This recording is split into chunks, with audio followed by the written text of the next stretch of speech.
last we spoke, it was first blush after LeBron James had said something publicly about Anthony Davis and how amazing it would be. And I asked you if you thought that was tampering. And your response was, you don't care if a player talks about your other players, right? Yeah, and I think a commissioner has addressed it. Players are allowed to say whatever they want about other players. So, yeah, the tampering rules, I think, overall, whether it be for players, executives, or whatever, I think they're selectively enforced and basically unenforceable. So I would be for not having them. At all? At all. Yeah, I know that's not a majority opinion. So that but you'd be able to talk about any player in the NBA right now?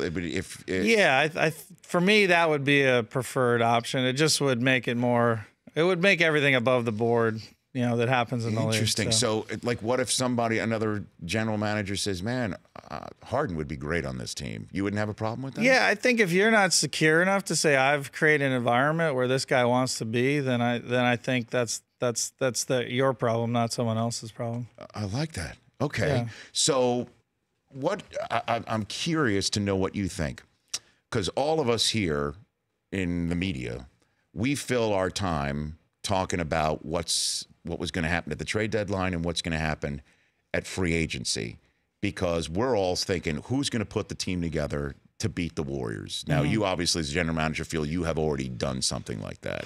Yeah, right? we were there. We had over 50% championship odds at one point last year. There's no trophy for that, unfortunately. That's right. This year. You looked around the studio. We don't have it here. No. You don't have the 50% win odds trophy? No, we don't have that. No. Unfortunately, yeah. But we were there, and we haven't played that well to say we're championship quality this year. We're going to have to prove that as we're healthy down the stretch. But we do feel like we can be better than last year going into the playoffs with the talent we have now. Well, and obviously health has a lot to do with that.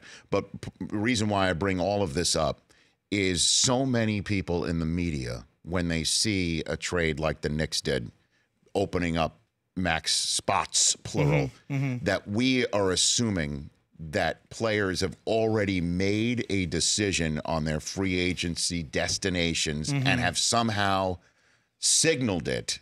Do you think players who are free agents this July or any July by midseason have already made a decision? Sometimes. I would say most of the time they might have inklings.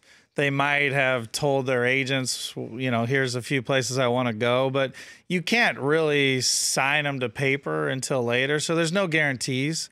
My sense is the teams that open up cap room, they're not just looking at one player. They're looking at, hey, we've got, some good chance for this player, some, reasonable chance for this guy, maybe these four less likely, but we still have some chance. So overall, it's a good move to open up room. Well, no, I'm sure it is. But do you think that players have already decided? Do you think that players know now? It doesn't matter what happens between now and then, because we're all assuming that guys are wanting to create a new spot for their quote-unquote legacy. I'm wondering what somebody who really is involved in general management I would say it's never 100%. Like, I've had players who, are very likely to go to a certain team, and they might see something on Twitter, and it might affect how they view things.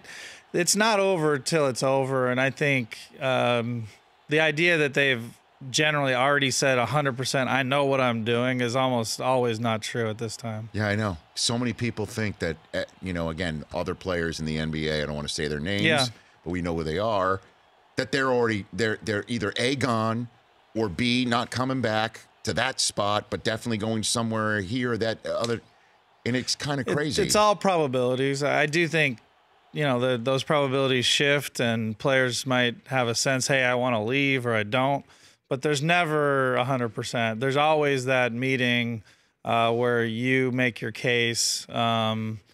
It almost always happens. There are times when a player doesn't have a meeting or whatever, but generally there's always at least a moment where you have a chance to sort of make your pitch. The Rich Eisen Show, weekdays at noon Eastern on Audience.